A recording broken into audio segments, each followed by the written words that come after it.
which is a global business. I've gone through that report. It's a predictive assumption, but still, is it a risk or an opportunity is all dependent on how people perceive it and their appetite for taking risk. And yes, I agree.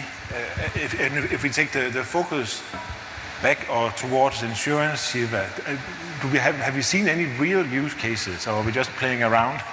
I think it is an evolution.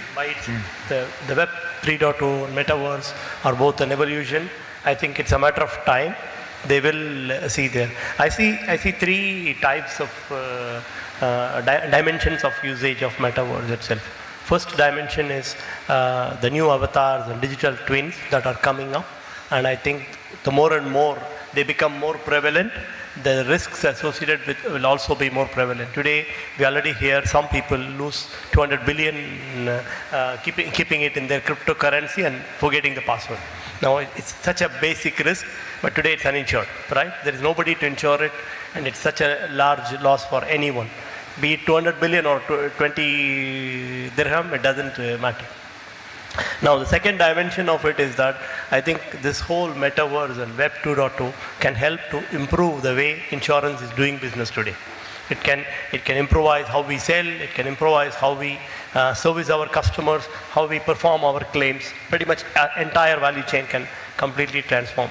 And I think the third important opportunity that we are not foreseeing is what are new risks that are coming in that this can help you to insure. I spoke about losing your cryptocurrency wallet, but there are much more risks. Your identity getting stolen, your information getting misused or abused. All of these are new age risks that insurers will then go on to insure and will become an industry by itself. I think these are coming, and you see signs of them already. Today, apps already have avatars built into them. You already see some insurance companies offering travel policies and other policies with blockchain technologies. You already see that many insurance companies in the US already have virtual offices where you can go and perform certain business function for your policies or claims and so on. So I think it's a matter of time. Evolution is happening as we speak. But I think that's also a good point, right? Because my next comment or question is, now what you're saying is that the metaverse for insurance companies may not be so much the insurance companies doing metaverse, but ensuring whatever can be done in the metaverse. I think that's the right angle, because insurance is not the most motivating product, right? And it's not something that at least the end users really want to buy, because it's expensive and it's a product that you hope to God you never get to use, right?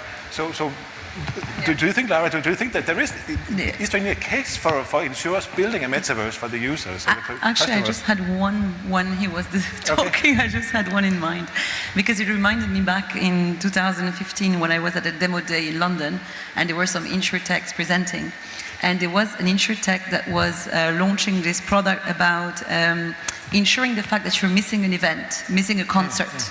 Okay, so now, for instance, metaverse is a big thing to anything that is related to sports events and concerts, and having like the 3D type of experience you were talking about. And so with time, the more the technology will advance, the more you will have metaverse ticketing, and then you can link to that an insurance, because maybe you just not can even join the virtual. You're missing the moment. You're in a finally your plane has a delay. You cannot be having this moment, and you're missing that moment, so you can get insured against that. That's a product opportunity for insurers. I think my question. Does any of you, and now whoever asked, take the microphone first, right? Do you think that the end users, the buyer of a car insurance, a home insurance, travel insurance, can we as insurers ever motivate them to put on goggles and I think yes. Go do something? Yes? Okay, please. Although it I don't might think be so. the controversial side, but most insurance products people don't want to use, because it usually involves having an accident, somebody broke into your car or something, you lost an event. Apart from healthcare insurance people want to utilize it up to its extent because they want their wellness, they want to do checkups, they want to identify diseases before they become big. So the really informed customer of healthcare insurance does want to utilize their insurance up until the extent they want to maximize that credit card.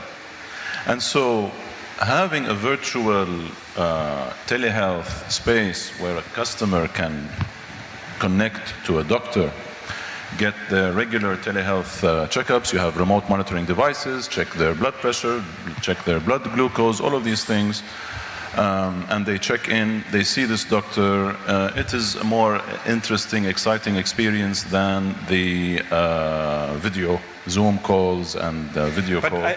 Here I agree with you, but isn't that an adjacent product to insurance? Yeah. It's kind of like if it's car insurance, but it's kind of like you can have a walkthrough virtually in your new car, but this walkthrough is provided by the insurance company. So again, it's not the insurance company, right? It is the use of the product in this case. Yeah, I guess the challenge is that in any